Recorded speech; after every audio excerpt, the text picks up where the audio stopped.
Okay, welcome everyone, and it's lovely to have you all here. Thanks for that lovely introduction again, Adil. So I'm just here to run through a little bit about RACSTA and the background and our relevance to you as trainees who are just about to embark on the start of your training program, and congratulations for getting on to SET. I think this is going to be the last activity that I've got for this year because the chair role is for 1 calendar year. But you'll hear more from the incoming chair, Dr. Nicholas Lyons, later on today. So RACSTA was formed in 2006, so it's been around for almost 20 years. And it's made up of all of the trainees of RACS across both Aotearoa and in Australia. And you're automatically a member of RACSTA when you start your training. There's no membership fee, it's entirely free, and so you're part of this association.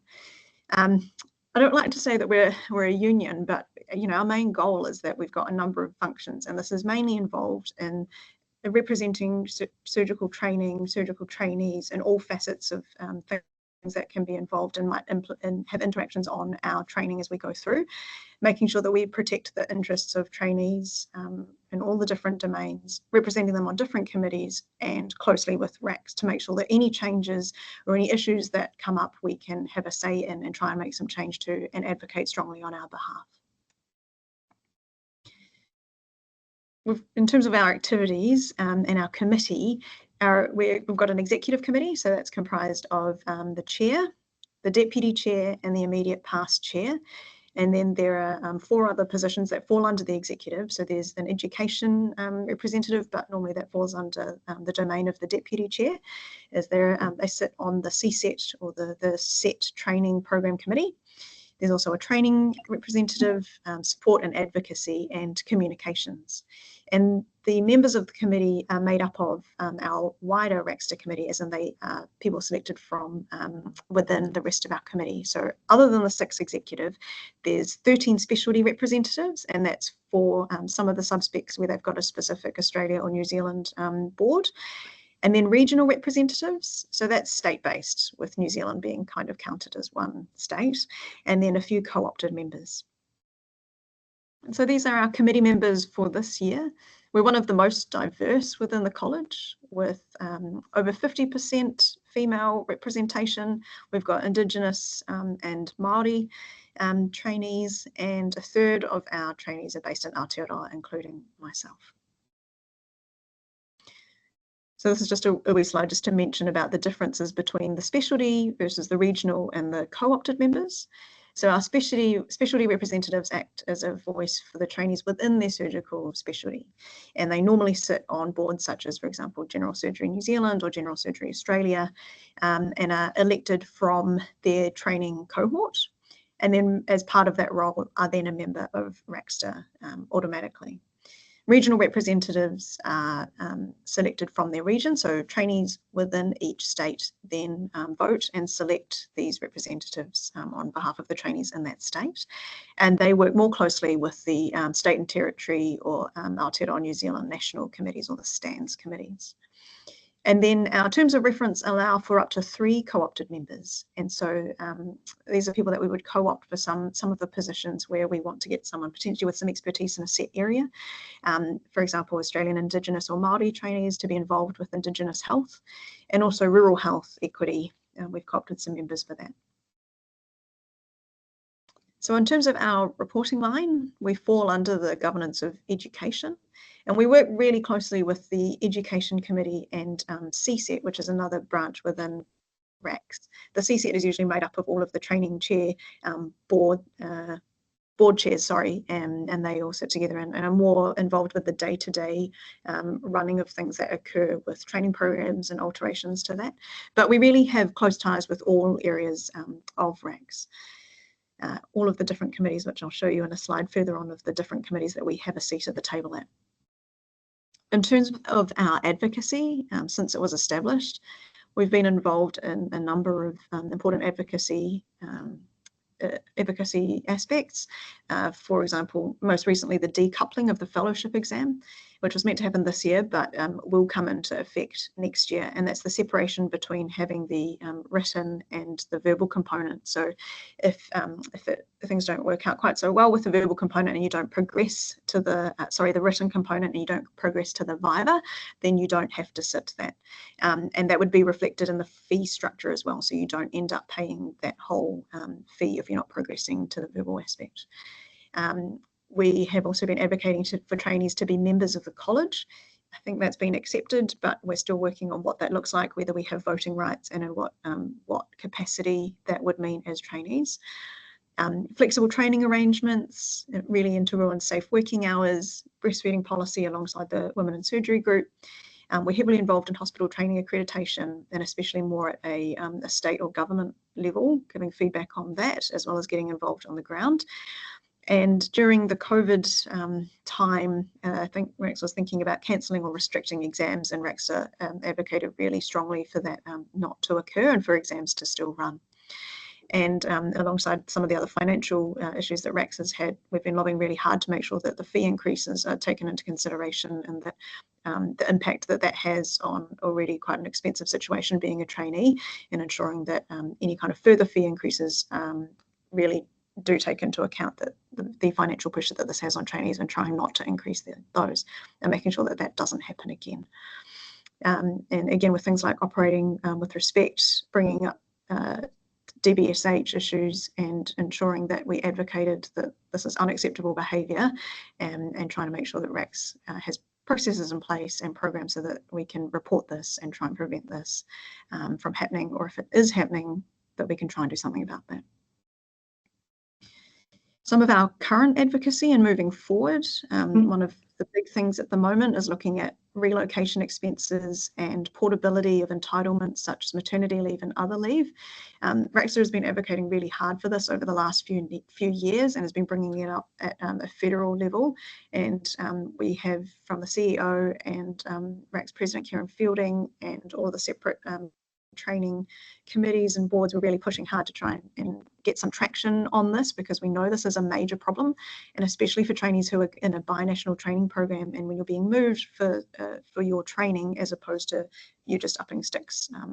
So we want to make sure that this is fair, and we're working really hard on that at the moment. Increased support for trainees around the exam process. So we've petitioned for better access to previous examinations, being able to see the marking rubric, having better mentoring, increased support leading up to the examination, but also afterwards if it's an unsuccessful attempt, and trying to streamline that process.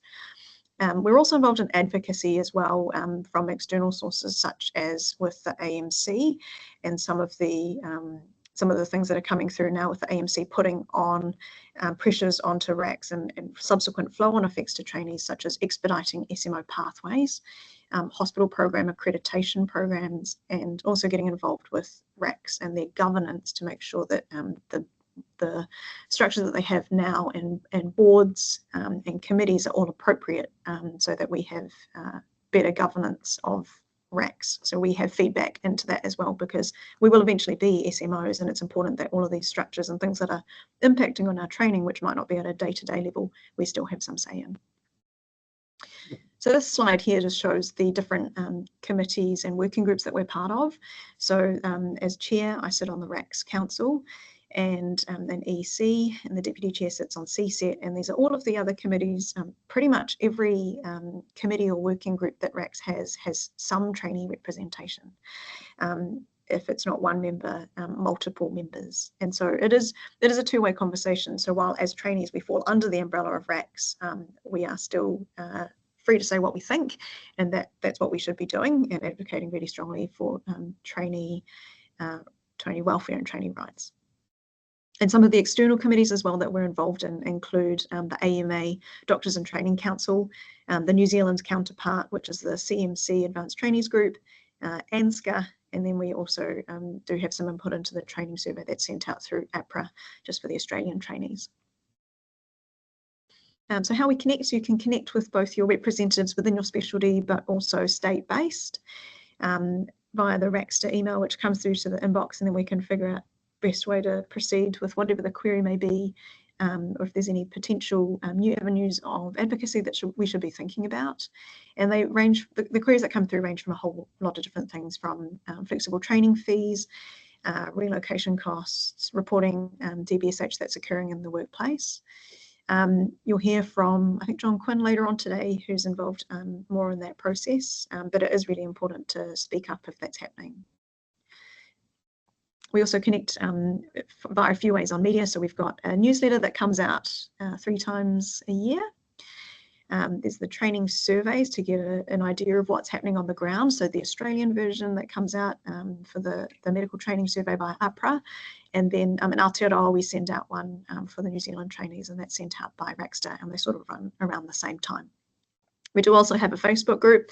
We haven't quite got onto Instagram yet. And we've also got surgical news articles, social media posts, Fax Mentis, and we also come to the ASC.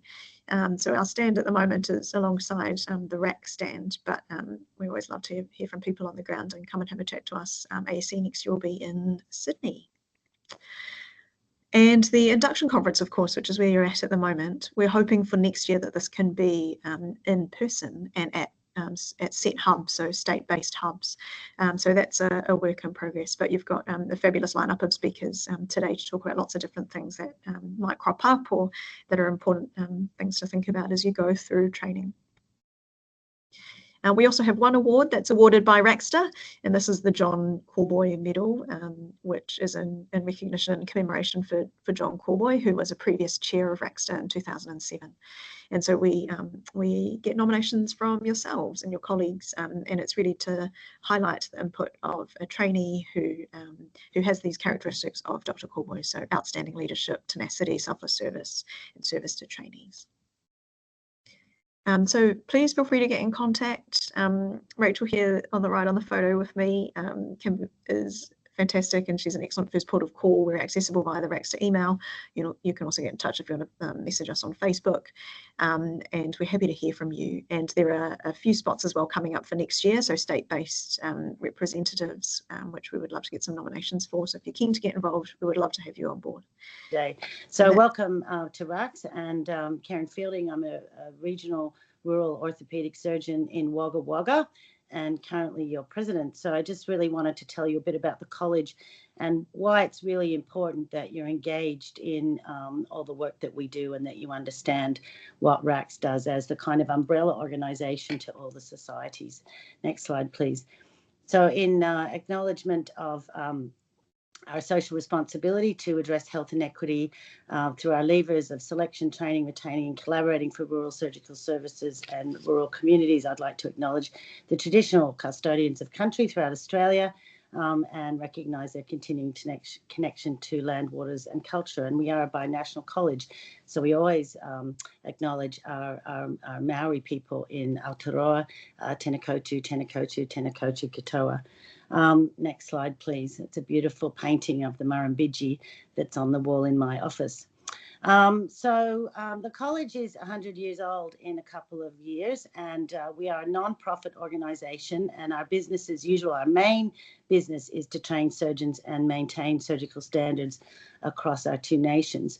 Our vision is advancing surgery, embracing innovation, and our mission is really to improve access, equity, quality, and delivery of surgical care that meets the needs of our diverse communities. And this really puts a load onto all of our shoulders to really think about our special place in our communities of being providers of healthcare, but also having enormous respect from the communities and being leaders in healthcare.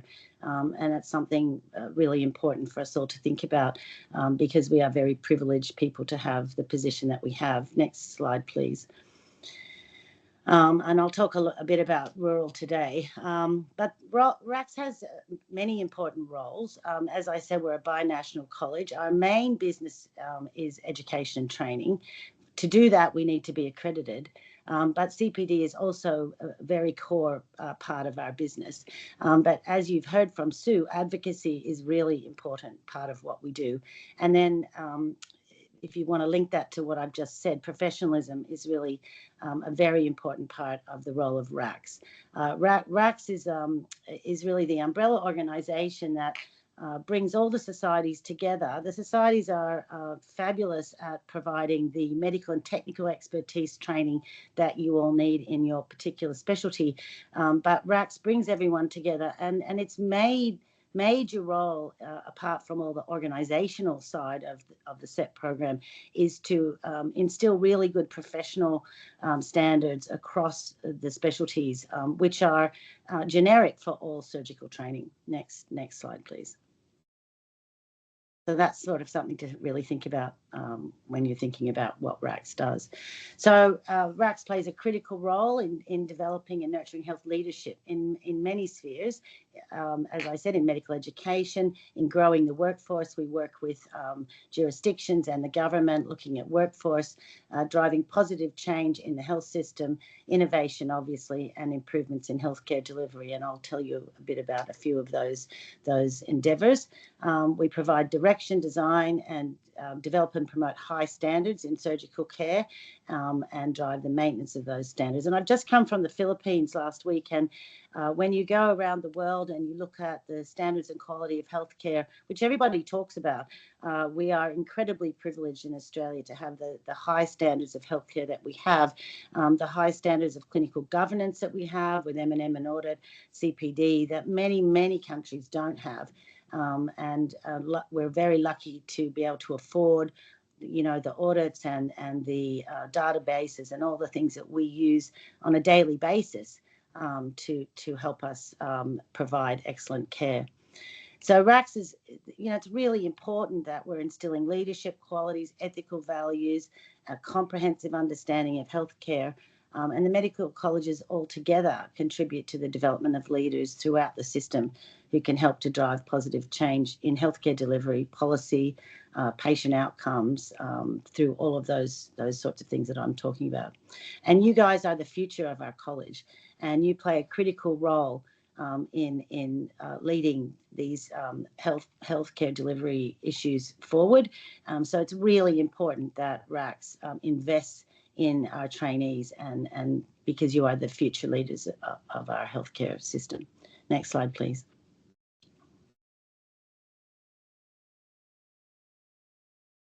Okay, so as I said, our BAU is surgical education training. So you are really the most important part of what we do at RACS. So RACS is accredited by the Medical Council of New Zealand and the AMC to deliver and train surgeons and deliver surgical education. The societies are not accredited individually. So RACS, as the umbrella organisation, is the accredited body. RACS organises all the paperwork and arranges all the information from all the different societies and presents that to the AMC on a regular basis. We've just been through accreditation, and we have 3 years accreditation. And with accreditation come conditions on what we're doing. So way back about 20 years ago, the ACCC gave us a special exemption as a monopoly provider of surgical education, and that is related to the quality and standards that surgical training has in this country. With that comes an enormous privilege that we have to really work on the things that affect society. And that is things like access and equity in surgical care, but also maintaining those amazing standards.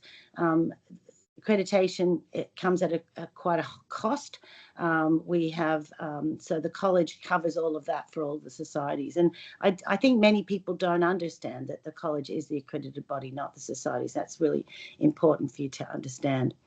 Our training obviously focuses on ensuring that you guys become competent surgeons who provide safe, comprehensive surgical care at the highest standard that are for the communities that we serve. And the AMC and the MCNZ recognise that our training programs do graduate world-class surgeons, and you have a globally transportable qualification at the end of it. The RACS post-nominal is it assures your patients that you are really well trained and have high standards, but it's also an internationally recognised post-nominal. And I can tell you, having travelled a bit since I became president, it is amazing at the respect that is given to a FRACS internationally, more than I really was aware myself, I have to admit. So as I said, as a fellow, you will enjoy the best-in-class continuous CPD, and we have many professional development courses that you can access when you're a fellow that maintain your CPD throughout your journey as a surgeon. Next slide, please. So just a bit about what's happening at the moment. So you all heard that we had some financial issues in 2023, and which was difficult time coming into the presidency, but we're well on track to sorting those out. So we have made a pledge to not increase the fees for 2025 for members or trainees. We achieved our accreditation.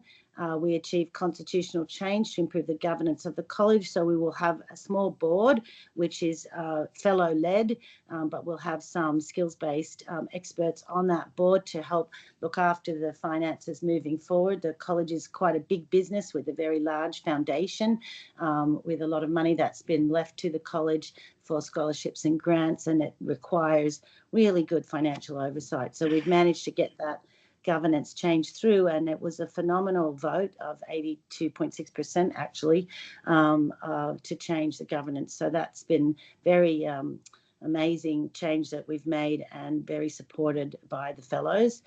We have multiple quality improvement projects at the moment, including things like rural health equity strategy, the accreditation project, which is looking at hospital-based accreditation, just to name a couple.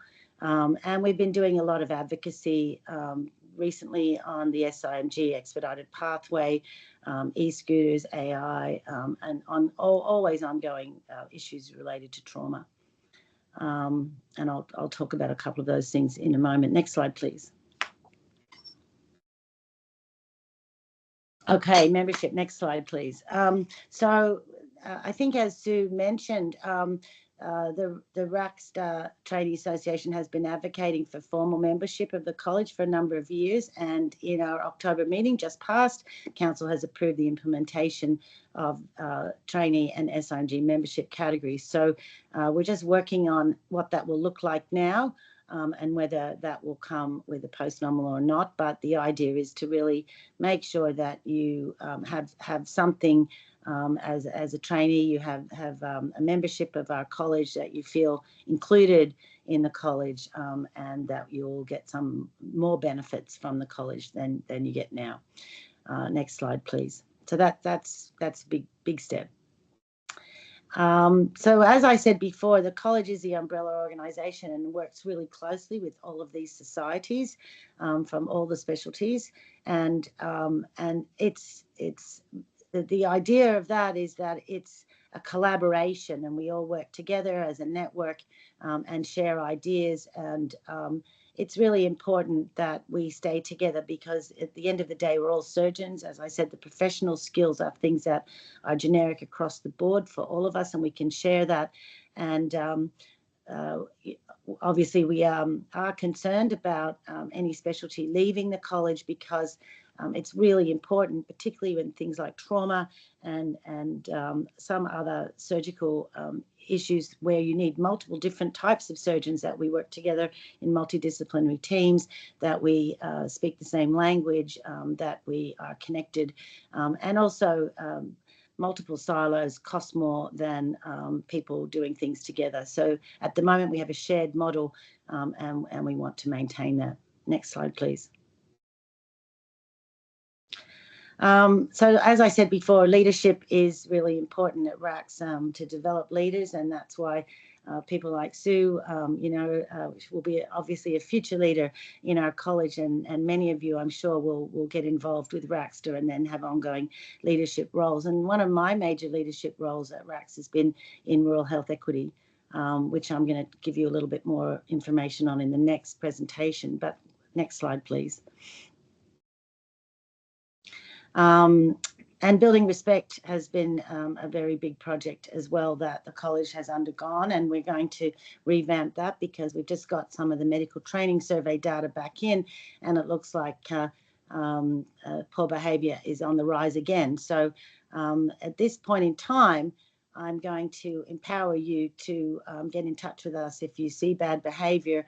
RACS has a complaints system, and if we don't know about bad behaviour, there's nothing we can do about it. So it's really important that you think about reporting bad behaviour. You can do that anonymously, and if we get a small group of complaints about particular individuals that are behaving badly, we can act on that. So we can't act if we don't know about it. So I really implore you to not walk past bad behaviour. The bad behaviour that you walk past really is the bad behaviour that you accept, and it's very hard to be strong and make a complaint. But I can tell you, it's really important that we find out and help you and help you all to stamp out bad behaviour. As you know, RACS has been a leader in building a culture of respect in surgery, but since COVID, we certainly seem to have lost a bit of that pathway. We really want to foster, develop and embed compassionate, collaborative and inclusive leadership across the college, which is consistent with our values.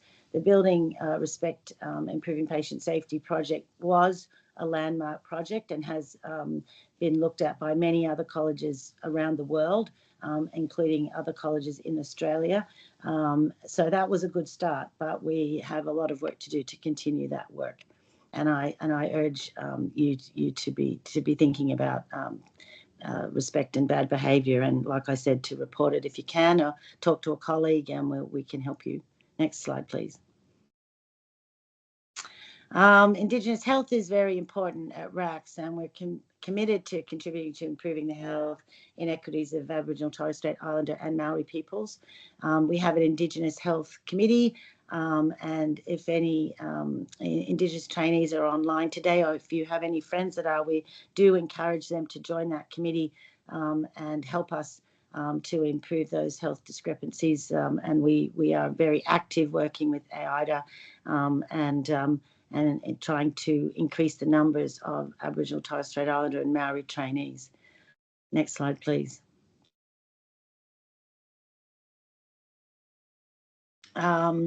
So we have close connections.